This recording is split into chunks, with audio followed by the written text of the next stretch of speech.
Hey everyone, स्वागत है आप सबका एस ड्रामा के पार्ट 1 में। तो एपिसोड के स्टार्टिंग में हम लोग होंग और जी को रोमांस करते हुए देखते हैं।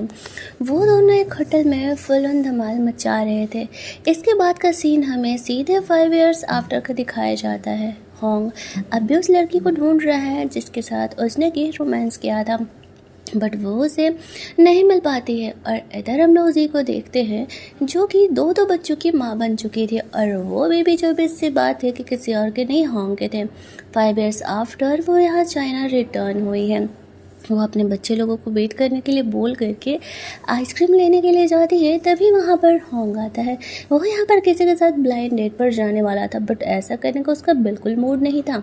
तभी उसकी नज़र पड़ती है कि कुछ बदमाश लोग यहाँ पर उन दोनों बच्चों को परेशान करने का कोशिश कर रहे हैं। उनका इरादा था उन्हें किडनैप करने का। होंग वहाँ पर जा करके उनका हेल्प करता है। उन बदमाश किडनैपर्स को डरा करके भगा देता है। वो बेबी लोगों से बात कर रहा था कि उसके पेरेंट कहाँ है, तो वो कहते हैं कि उसकी मॉम उनके लिए आइसक्रीम लेने के लिए गई है। अब वो बच्चे लोग उसे काफ़ी क्यूट लगते हैं। उनमें से बॉय का फेस था वो उसे खुद की तरह लग रहा था, बट ऐसा कैसे हो सकता है? 5 साल पहले ही उसने तो सिर्फ रोमांस किया था, उसके बाद तो वो कभी किसी के साथ इंटेंशन हुआ ही नहीं। तभी यहाँ पर जी आती है और वो ऐसा समझती है कि होंग उसके बच्चों को परेशान करने का कोशिश कर रहा है, लेकिन उसके बेबी लोग बताते हैं कि नहीं, होंग ने तो उनका हेल्प किया है।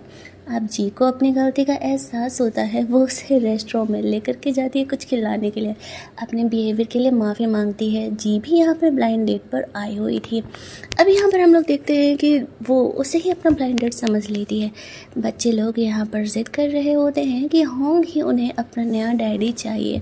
होंग उन्हें काफ़ी हैंडसम लगता है। जी अपने बच्चे लोगों को चुप रहने के लिए कहती है।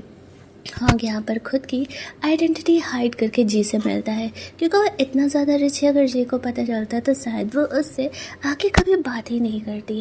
होंग यहाँ पर सोचता है उसकी मॉम भी उसका दिमाग ख़राब कर रही है शादी करने के लिए। जी से अगर वो शादी करेगा तो बाय 1 गेट 2 फ्री मिलेगा, बच्चों का भी झंझट खत्म। काफ़ी अच्छा ऑफर उसे दिख रहा होता है।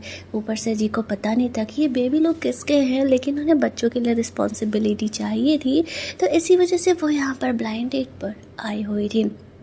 हम लोग देखते हैं जी एक बार को सोचती है कि होंग के साथ वो क्यों ना कॉन्ट्रैक्ट रिलेशनशिप में आ जाए, लेकिन फिर सोचते हैं कि नहीं, उस वजह से वो होंग की लाइफ ही ख़राब करेगी। ऊपर से होंग जब अपनी फैमिली के बारे में बताता है कि उसकी मॉम एक्ट्रेस है, उन्हें एक्टिंग करना काफ़ी अच्छा लगता है। एक्चुअली वो ये सब कुछ झूठ कह रहा था ताकि जी उसे नॉर्मल बंदा ही समझे, लेकिन जी सोचती है कि नहीं, वो इस तरीके से किसी पर बोझ नहीं बन सकती। एक तो उसके बच्चों का बाप को ढूंढ रही है, और होंग पहले से कभी किसी से मैरिड नहीं है, तो वो उसकी लाइफ नहीं ख़राब करना चाहती थी। इसी वजह से वो होंग से शादी करने से मना करके वहाँ से निकल जाती है। जब वो अपने घर जाती है तो उसकी जो सौतेली मॉम थी उसे घर से निकाल देती है, ये कहते हुए कि ये घर जो उसका था उसके डैड ने उसकी मॉम के नाम कर दिया। अब जी बेचारे दोनों बच्चों को और कुछ सामान को लेकर के रोड साइड मंडरा रही थी। उनके बच्चे लोग यहाँ पर जिद करते हैं होंग से कांटेक्ट करने के लिए। होंग के साथ शादी करने का ऑप्शन काफ़ी अच्छा है, लेकिन यहाँ पर जी कंफ्यूज थी। उसके पास कहीं जाने का कोई ऑप्शन भी नहीं था। तो फिर लास्टली वो होंग को कॉल करती है और फिर जाकर के उसके साथ शादी का सर्टिफिकेट ले लेती है। अब वो उसे कहती है कि फ़िलहाल उसके पास कोई घर नहीं है रहने के लिए। तो होंग कहता है कोई नहीं, वैसे भी हम दोनों अब शादी कर चुके हैं तो तुम मेरे घर चल सकती हो। शुरुआत में जी काफ़ी ज़्यादा हिचकिचा रही होती है, लेकिन फिर होंग के इंसिस्ट करने पर वो उनके साथ उनके घर रहने के लिए चली जाती है। होंग का घर काफ़ी बड़ा था, काफ़ी सारे हेल्पर लोग वहाँ पर थे, सब उसे बॉस बस कह के बुला रहे होते हैं। अब जी को लगने लगता है कि होंग कहीं एक्चुअल में बहुत ज़्यादा रिच तो नहीं है। उनके बच्चे लोग भी कहते हैं कि डैड कभी आप अपनी आइडेंटिटी तो नहीं हाइड कर रहे हो ना? होंग कहता है अरे नहीं, ये ना मेरे फ्रेंड का है, वो काफ़ी रिच है, मैं तो बस वहाँ पर जॉब करता हूँ, उसने मुझे यहाँ पर कज़न रहने के लिए अलाउ किया है, वो फ़ॉरेन गया हुआ है। तो जी खुश हो जाती है। अच्छा है उसे इतना अच्छे घर में रहने का मौका मिल रहा। होंग उसके बच्चे लोगों के साथ बात कर रहा होता है। ये देख कर के जी काफ़ी खुश हो जाती है और वो किचन में खाना बनाने के लिए चली जाती है। फिर वो लोग एक फैमिली की तरह बैठ कर के लंच करते हैं, जहाँ पर कि होंग काफ़ी इमोशनल हो जाता है। उसकी मॉम के बाद इस तरीके से कभी किसी ने उसके लिए सूप बना करके नहीं दिया। जी वहाँ पर उसे अपने फैमिली में वेलकम करने के लिए ये प्यारा सा सूप बना करके दी थी। ये दोनों बच्चे लोग ना लगे हुए थे कैसे न कैसे करके होंग और जी को एक दूसरे से प्यार कराने में। ब्रेकफास्ट करने के बाद होंग अपने फ्रेंड से मिलने के लिए जाता है। वो उसी के साथ उसी की कंपनी में था। होंग उसे बताता है कि वो शादीशुदा है, तो उसका फ्रेंड उसका मजाक उड़ाने लगता है। हाँ, मुझे पता चला कि तुमने अपनी आइडेंटिटी हाइड करके शादी की है, तुम्हारा भी ना हर रोज़ कुछ नया ही रहता है। खैर, वो दोनों अभी इसी बारे में डिस्कस कर रहे होते हैं। होंग अपने सेक्रेटरी से पूछता है जी को इम्प्रेस करने के लिए उसे क्या गिफ्ट देना चाहिए। उसका सेक्रेटरी को जो समझ में आया वो अपने लेवल के हिसाब से होंग को बता देता है। तो होंग उस हिसाब से जी को शॉपिंग कराने के लिए लेकर के जाता है। वो ये सोच रहा था कि वो जी को इतने बड़े शॉप में क्या बहाना करके लेके जाए, और जी को लगता है कि होंग को इस शॉप में शॉपिंग करने का मन है। वो लोग उस शॉप के अंदर जाते हैं। वहाँ पर सारी चीज़ें काफ़ी महंगी थी। जी को इस बारे में पता नहीं था। हेल्पर यहाँ पर जब चीज़ों की प्राइस बताती है तो ये सुन करके तो जी एक बार को सौंधी हो जाती है। लेकिन होंग उसे कहता है तुम्हें जो लेना है तुम ले सकती हो, कोई प्रॉब्लम नहीं है।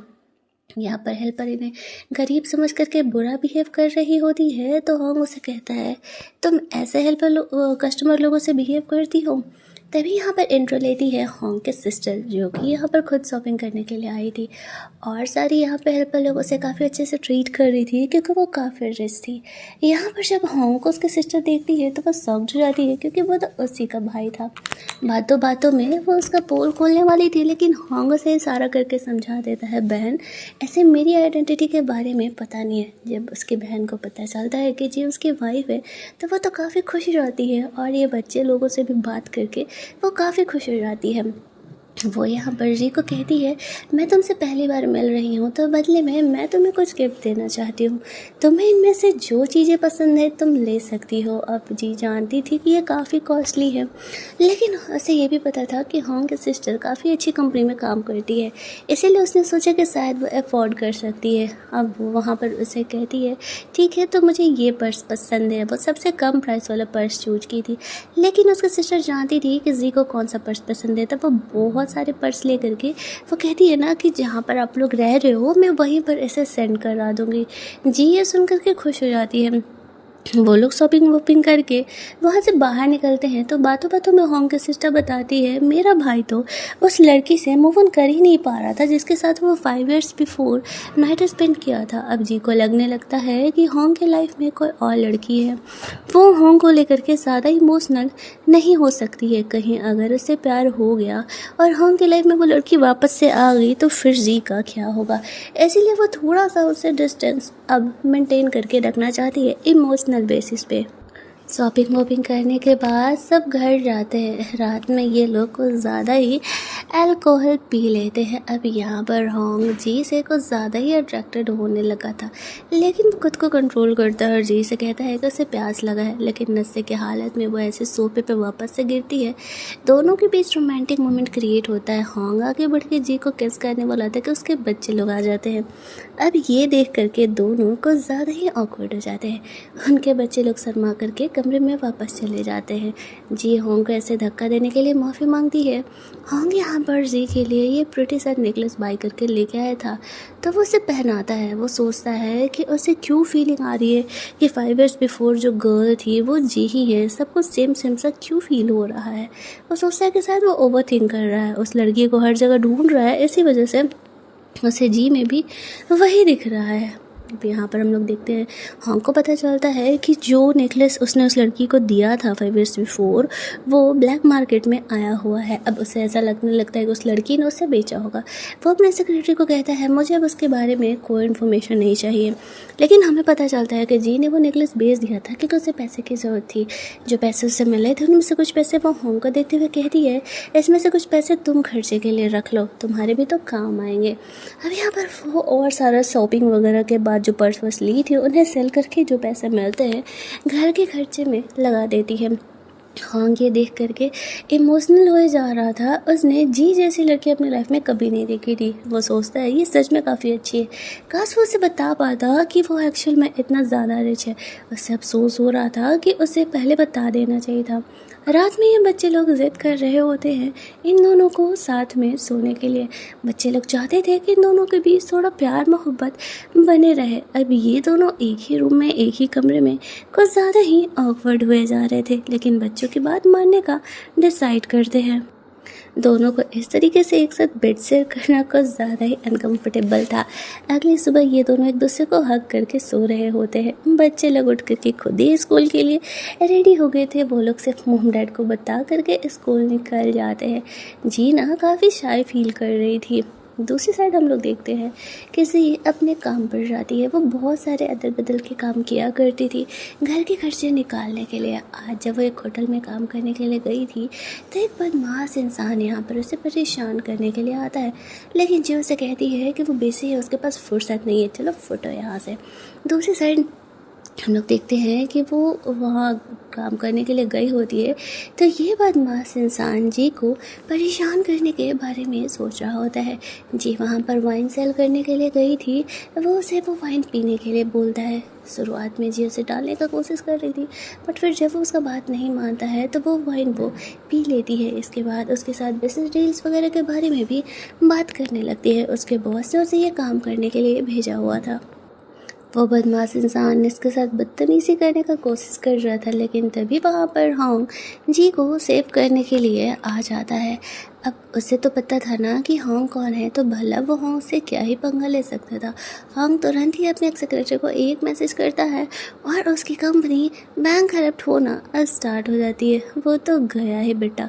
जी को समझ में नहीं आता है कि होंग के पास इतना पावर आया कहाँ से। वो अपना दिमाग तो लगा रही थी, लेकिन उसका दिमाग चल नहीं रहा होता है।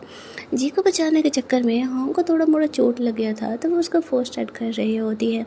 जी भी होंग से काफ़ी ज़्यादा ही कनेक्टेड फील करने लगी थी। वो दोनों प्यार से एक दूसरे को किस करते हैं। शायद यहाँ से इनके रियल रिलेशन की शुरुआत होती है। अगले दिन वो अपनी फ्रेंड को सारी बातें बताती है। उसकी फ्रेंड ये बात सुन करके तो बहुत ज़्यादा ही खुश हो जाती है कि फाइनली जी ने शादी कर ली। यहाँ पर उसकी फ्रेंड उसे कहती है कि भाई ने काम करना, मैं ना आज अपने बॉयफ्रेंड के साथ डेट पर जा रही है, तो तुम क्या मेरे बदले बिजनेस डील साइन करने के लिए चली जाओगी। वो लास्ट में अपनी दोस्त की बात मान जाती है, लेकिन उसे पता नहीं था कि आज वो जिस बिजनेस पार्टी में जाने वाली है वहाँ पर उसके साथ क्या होने वाला है। ड्रामा का पार्ट 1 हमारा यहीं पर ख़त्म होता है। कहानी अच्छी लग रही होगी तो वीडियो को लाइक शेयर करना, चैनल को सब्सक्राइब करना। मिलते हैं हम लोग इस कहानी के सेकंड पार्ट में।